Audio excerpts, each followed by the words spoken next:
From now until the election, we'll be showing you the top 10 best Trump moments over the course of many years. His greatest hits, if you will. So, without further ado, here's number 10, his absolutely hilarious roasting of Rosie O'Donnell from back in 2006, long before his run for president. Roll it. Rosie O'Donnell's disgusting. I mean, both inside and out. You take a look at her, she's a slob.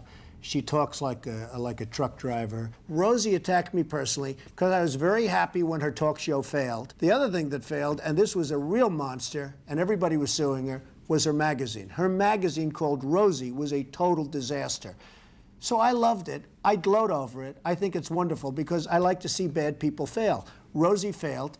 I'm happy about it. She's basically a disaster. Well, she called me a snake oil salesman. And, you know, coming from Rosie, that's pretty low because when you look at her and when you see the mind is weak. I don't see it. I don't get it. I never understood. How does she even get on television? I believe Barbara made a terrible mistake putting her on, and I think Barbara's probably paying a big price. If I were running The View, I'd fire Rosie. I mean, I'd look her right in that fat, ugly face of hers. I'd say, Rosie, you're fired.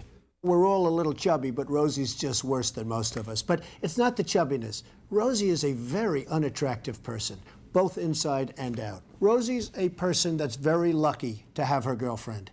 And she better be careful or I'll send one of my friends over to pick up her girlfriend. Why would she stay with Rosie if she had another choice? She's trying to use ABC and The View to get even with me. But with me, we fight back. I'll probably sue Rosie because she doesn't tell the facts. As an example, I'm worth many billions of dollars. Now, she said I was bankrupt. I never went bankrupt. So probably I'll sue her because it would be fun.